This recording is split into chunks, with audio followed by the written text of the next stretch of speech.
कोलकाता में junior doctor की postmortem report सामने आ चुकी है। इस रिपोर्ट ने हर जख्म का हिसाब दे दिया। रिपोर्ट कहती है कि जूनियर डॉक्टर के जिस्म पर जितने भी जख्म मिले हैं, वो उसे तब मिले जब वो खुद को बचाने की कोशिश कर रही थी। लेडी डॉक्टर के रेप एंड मर्डर की जांच सीबीआई के हवाले कर दी गई है। कोलकाता में रेप और मर्डर की पीड़ित डॉक्टर की दोनों आंखें, मुंह से खून, होंठ, पूरा चेहरा, गर्दन, दोनों हाथों की उंगलियों के नाखून, प्राइवेट पार्ट से बहता खून, बायां पैर, पेट, दाहिने पैर की एड़ी और दाहिने हाथ की रिंग फिंगर टूटी हुई थी। ये जख्मों की वो लिस्ट है जो कोलकाता की ट्रेनी जूनियर डॉक्टर के हिस्से आई है। खुद को और खुद की आबरू को बचाने के लिए जूनियर डॉक्टर ने तब तक लड़ाई लड़ी जब तक होश ने उसका साथ दिया, और जब तक वो होश में रही, घायल होकर भी खुद को और खुद के आबरू को बचाती रही। लेकिन जख्मों की लिस्ट इतनी लंबी थी कि वो दर्द और होश दोनों से हार गई। आंख, मुंह, प्राइवेट पार्ट से खून बहा, गर्दन टूटी। अब वो वहशी उसे नजर भी नहीं आ रहा था, क्योंकि जिस चश्मे को उसने पहन रखा था, उस चश्मे का ग्लास भी टूटकर उसकी दोनों आंखों को घायल कर चुका था। आंखें बंद थीं और वो बेहोश, और इसी बेहोशी के आलम में वो तब तक उसकी आबरू लूटता रहा जब तक उसकी सांसें थम नहीं गई। लेकिन वो इस कदर नशे में था कि उसे यही एहसास नहीं था कि जूनियर डॉक्टर जिंदा है भी या नहीं। डॉक्टर शोर ना मचाए, इसीलिए जब तक वो होश में रही, वो उसका मुंह दबाकर उसकी चीखों को घोंटता रहा। फिर मौका मिला तो उसके वही हाथ उसकी गर्दन तक पहुंची। इस बीच कब गला घुंट गया, उसे इसका भी एहसास नहीं था। जूनियर डॉक्टर की पोस्टमार्टम रिपोर्ट सामने आ चुकी है। इस रिपोर्ट ने हर जख्म का हिसाब दे दिया। रिपोर्ट कहती है कि जूनियर डॉक्टर के जिस्म पर जितने भी जख्म मिले हैं, वो उसे तब मिले जब वो खुद को बचाने की कोशिश कर रही थी। प्राइवेट पार्ट के अंदर गहरा घाव, इसी कोशिश में उसके चश्मे का शीशा टूटा था, जिसके टुकड़े उसकी आंखों में धंस गए। दोनों आंखों से खून आने की यही वजह थी। चेहरे, नाक, मुंह पर जो जख्म थे, वो इसलिए आए क्योंकि आरोपी लगातार उसे काबू करने की कोशिश कर रहा था। रिपोर्ट के मुताबिक प्राइवेट पार्ट पर जख्म के निशान तब आए जब जूनियर डॉक्टर बेहोश हो चुकी थी और वो अपना गुस्सा उतार रहा था। पर जूनियर डॉक्टर के साथ संजय रॉय नाम के उस हैवान ने ऐसा क्यों किया? क्या संजय की जूनियर डॉक्टर से कोई दुश्मनी थी?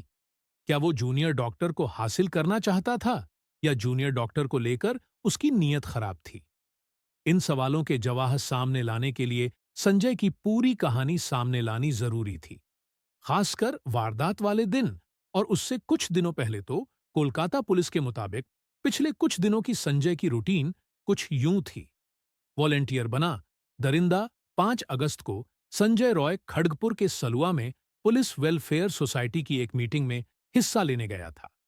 असल में संजय रॉय कोलकाता पुलिस में एक वॉलेंटियर की तरह काम करता था। 2019 में संजय पहली बार कोलकाता पुलिस के आपदा प्रबंधन समूह में बतौर वॉलेंटियर शामिल हुआ।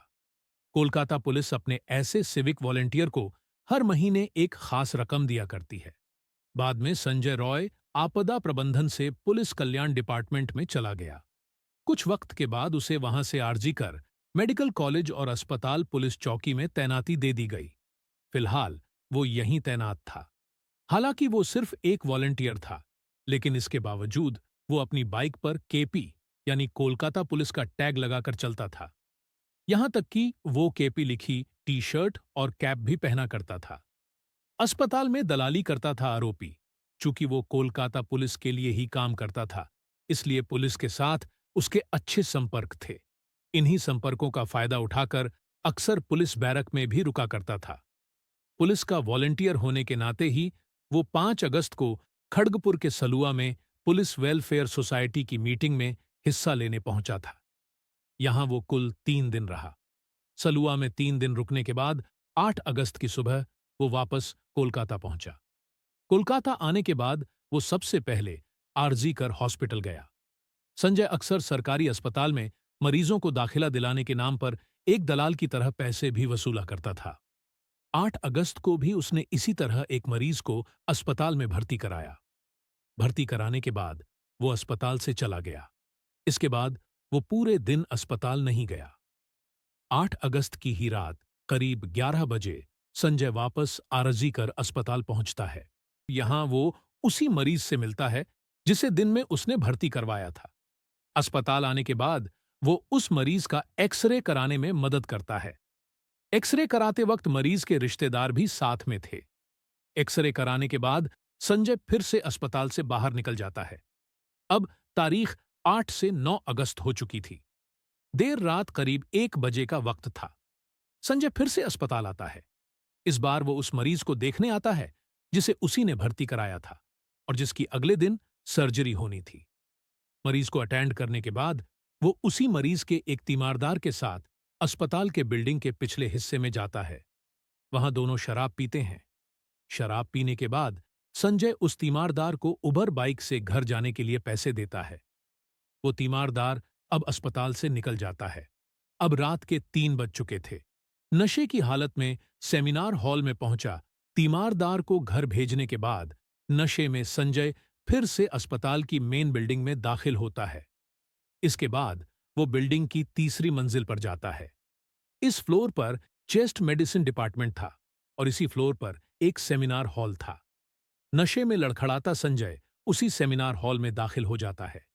अंदर घुसते ही उसकी नजर उसी जूनियर डॉक्टर पर पड़ती है जो उस वक्त उसी सेमिनार हॉल में आराम करने के लिए आई थी और शायद सो रही थी। शराब का नशा पहले से था, ऊपर से तीसरी मंजिल सुनसान सेमिनार हॉल में भी और कोई नहीं। दरअसल उधर चेस्ट मेडिसिन डिपार्टमेंट में जूनियर डॉक्टर नाइट शिफ्ट में थी। तमाम मरीजों को देखने के बाद रात 2 बजे अपने 4 साथी डॉक्टरों के साथ कैंटीन में उसने खाना खाया। खाना खाने के बाद बाकी डॉक्टर मरीजों को देखने चले गए। चूंकि उस वक्त जूनियर डॉक्टर के पास कोई काम नहीं था, इसलिए थोड़ी देर आराम करने के वास्ते उसी सेमिनार हॉल में जाने का फैसला किया। असल में नाइट शिफ्ट के दौरान तमाम डॉक्टर और दूसरे मेडिकल स्टाफ अक्सर सुस्ताने के लिए उसी सेमिनार हॉल में चले जाया करते थे, क्योंकि वो रात को खाली रहता और अंदर करीब 35 से 40 कुर्सियां लगी होती हैं। जूनियर डॉक्टर रात करीब 3 बजे सेमिनार हॉल में पहुंची और एक कुर्सी पर आराम करने लगी। बदनसीबी से कुछ देर बाद ही शराब के नशे में अब संजय उसी सेमिनार हॉल में था और इसी हॉल में तमाम जद्दोजहद के बावजूद जूनियर डॉक्टर खुद को उसके चंगुल से आजाद नहीं कर पाई। संजय करीब 40 मिनट तक इस सेमिनार हॉल में रुका था। इसके बाद वो वहां से निकल जाता है। जब संजय अस्पताल से निकला तब सुबह के 4:37 हुए थे। कमाल देखिए, एक डॉक्टर की आबरू लूटने और उसकी जान लेने के बाद वो अस्पताल से निकलकर कहीं और नहीं जाता, बल्कि करीब में ही मौजूद सीपी यानी कोलकाता पुलिस के बैरक जाकर बेफिक्र सो जाता है। अब सुबह के करीब 8 बज चुके थे। ठीक इसी वक्त अस्पताल का एक स्टाफ तीसरी मंजिल के उस सेमिनार हॉल में दाखिल होता है। वहां उसकी नजरों के सामने जूनियर डॉक्टर की लाश पड़ी थी। थोड़ी ही देर में पूरे अस्पताल में हंगामा मच चुका था। कोलकाता पुलिस अब मौके पर पहुंच चुकी थी। मौके पर जूनियर डॉक्टर की लाश के साथ उसका लैपटॉप और मोबाइल पड़ा था, साथ ही एक नेक बैंड, ब्लूटूथ। लाश पर ऊपरी कपड़े तो थे पर नीचे के नहीं। मामला एक सरकारी अस्पताल के अंदर एक जूनियर डॉक्टर के रेप और कत्ल का था। कोलकाता पुलिस अब अपनी तफ्तीश शुरू करती है। नाइट शिफ्ट में मौजूद तमाम स्टाफ से पूछताछ होती है। अस्पताल के सभी सीसीटीवी कैमरों को खंगाला जाता है।